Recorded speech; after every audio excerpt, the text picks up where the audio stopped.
Good morning, student. I am Muslim Aslam. This is lecture of discrete mathematics. Today we are going to discuss about tree and graph.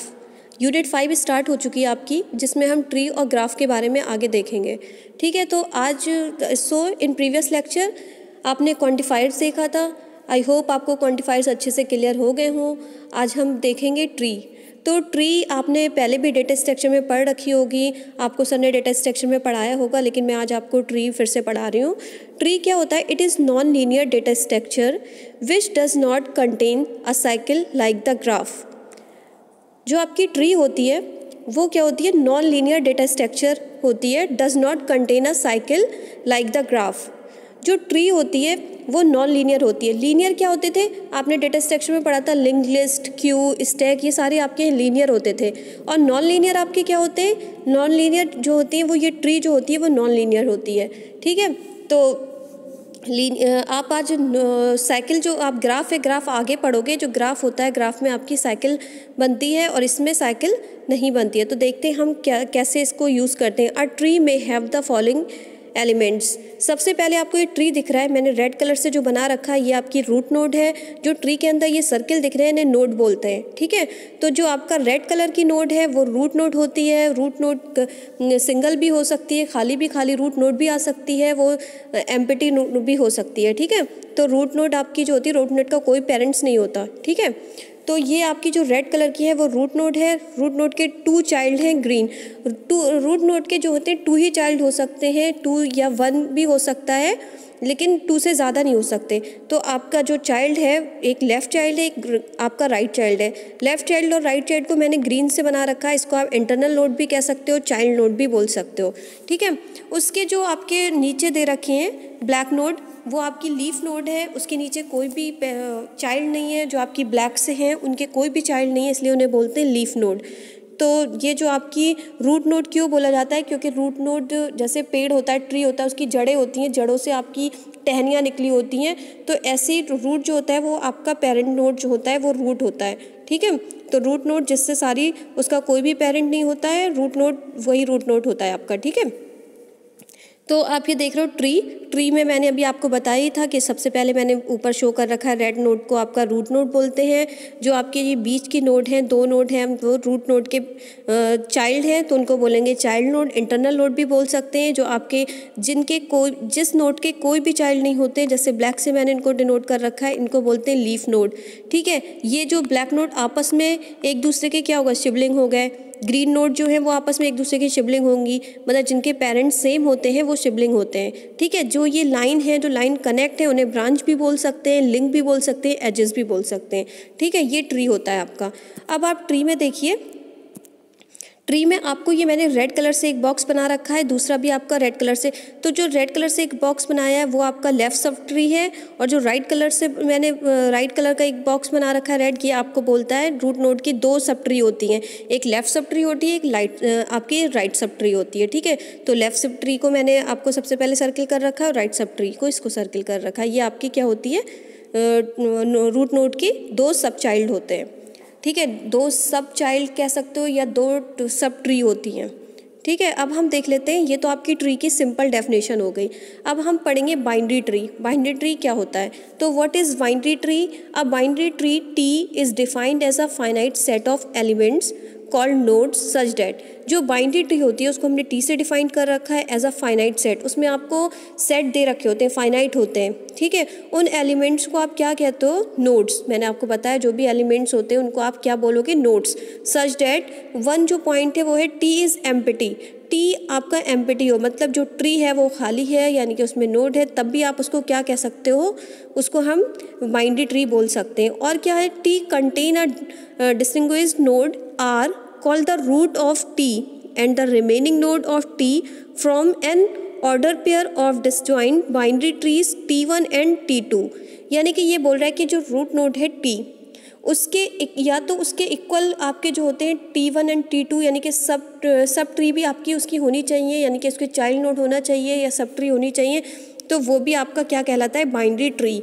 जैसे मैंने आपको यहाँ दिखाया है, एक diagram दिखाया है, डायग्राम की हेल्प से मैं रिप्रेजेंट कर रही हूँ।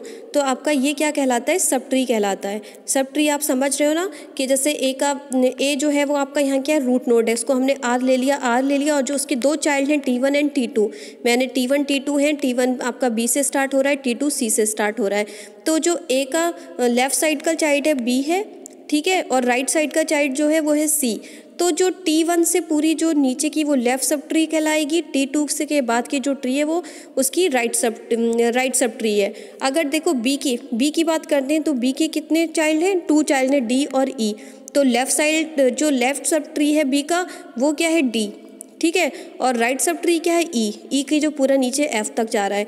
ऐसी सी के चाइल्ड की बात करेंगे तो सी जो है वो रूट नोड का राइट चाइल्ड है और राइट सब ट्री है। तो राइट सब ट्री का जो सी है, सी के भी 2 चाइल्ड हैं, 2 सब ट्री हैं, एक जी है और एक एच का पूरा सब ट्री है।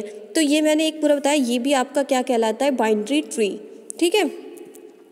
जैसे मैंने लिखा है, the definition of binary tree is recursive since T is defined in terms of the binary subtree T1 and T2, ठीक है। रिकर्सिवली का मतलब क्या होता है कि जैसे जो रूट नोड है आपका T, जैसे जो रूट नोड के लिए रूल्स फॉलो हैं वही आपके T1 एंड T2 के लिए भी रूल्स फॉलो होंगे। जैसे अगर रूट नोड है, रूट नोड के अगर आपके 2 चाइल्ड हैं तो उनके भी 2 चाइल्ड होंगे T1 एंड T2 के, यानी कि उनके भी 2 सब ट्री होंगे। जैसे अगर रूट नोड के 2 सब ट्री हैं, left sub tree, right sub tree, वैसे ही उनके जो इंटरनल नोड है T1 एंड T2, T1 के भी 2 सब चाइल्ड होंगे। 2 सब चाइल्ड मतलब लेफ्ट सब चाइल्ड और राइट सब चाइल्ड, ठीक है। तो वो चीज़ भी उसके लिए ये होनी चाहिए। तो मैंने लिख रखा है and T2, this means in particular that every node N of T contains a left and a right sub tree, ठीक है। तो ये जो रिकर्सिव का मतलब होता है कि जो रूल्स फॉलो T के लिए हो रहा है वही T1 एंड T2 के लिए भी होना चाहिए, ठीक है। दूसरा आपका एक complete binary tree. Complete binary tree क्या होता है, a complete binary tree is defined as a binary tree whose non leaf node have non-empty left and right subtree and all leaves are at the same level। Level आप समझते हो, level का मतलब जो होता है कि जैसे खाली आपका रूट नोड आया है, ओनली रूट नोड आया है तो वो क्या है, 0 लेवल पे है, उसके 2 चाइल्ड है, 2 चाइल्ड हो गया, लेफ्ट चाइल्ड और राइट चाइल्ड। तो लेफ्ट चाइल्ड और राइट चाइल्ड क्या हो गया, 1 उसका लेवल हो गया, ठीक है। और जैसे ही उसके और भी चिल्ड्रन आए, यानी कि उस लेफ्ट चाइल्ड के चिल्ड्रन आए 2 और राइट चाइल्ड के 2 चिल्ड्रन आए, तो वो आपका लेवल कौन सा हो गया, 2। ऐसे अगर उसके भी चाइल्ड आते तो वो लेवल हो जाता 3। लेवल ऐसे हम मेंशन करते हैं। तो जो आपके ये जो दोनों नीचे की नोड्स हैं उनके अगर नीचे कोई भी चाइल्ड नहीं है तो वो आपकी लीफ नोड कहलाती हैं। तो ये जो इस तरह का आपको मतलब बाइनरी ट्री देखेगा वो क्या कहलाता है, कंप्लीट बाइनरी ट्री। मतलब कहीं भी अभी कोई खाली नहीं है।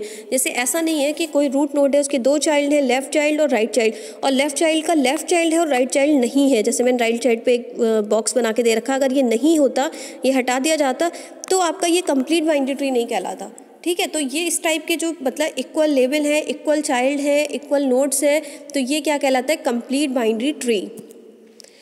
ऑलमोस्ट कंप्लीट बाइनरी ट्री आपका क्या होता है कि a complete binary tree is defined as a binary tree whose non leaf node have non empty left and right sub tree and all level are either at the least level और second last level, ठीक है। At the last level जो भी है और the second last level वो आपका ज़रूरी नहीं है कि वो हो, लेकिन इस तरीके से आपको दिखाया गया है मैंने, तो ये आपका फुल मतलब इस तरीके का होने, ये ऑलमोस्ट कंप्लीट बाइनरी ट्री बोला जाता है।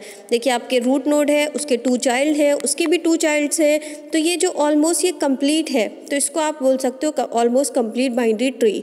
तो बाइनरी ट्री के बारे में आपने बहुत सारी चीज़ें देख ली कि ऑलमोस्ट कंप्लीट बाइनरी ट्री कब होता है, कंप्लीट बाइनरी ट्री कब होता है, और आपका रिकर्सिव कब होती है, रिकर्सिव में क्या वो होती है, और इसका मैंने एक बता दिया कि बाइनरी ट्री होता क्या है, उसकी डेफिनेशन मैंने आपको बता दी, और ट्री बता दिया ट्री क्या होता है। तो ये सब चीज़ें डेफिनेशन थी ट्री की, और आपने डेटा स्ट्रक्चर में पढ़ रखी होंगी ट्री की, तो मैं ज़्यादा इसके ब्रीफ में नहीं जाऊँगी, मैं आपको ऊपर ऊपर बताऊँगी। आप इसका नोट्स बना लीजिए और जो भी दिक्कत हो वो मुझसे पूछिएगा। ये आपकी डेफिनेशन हो गई बाइनरी ट्री और ट्री की, ठीक है। तो आज के लिए इतना ही। नेक्स्ट लेक्चर में हम और उसको ब्रीफ में पढ़ेंगे कि बाइनरी ट्री कैसे सर्च करते हैं, कैसे उसको रिकर्सिव बाइनरी ट्री बनाते हैं, ये सारी चीज़ें हम नेक्स्ट लेक्चर में पढ़ेंगे। फिर उसके बाद हम ग्राफ्स पढ़ेंगे। तो ये हमारा यूनिट 5 चल रही है, ठीक है। तो आज के लिए इतना ही। Thank you so much student.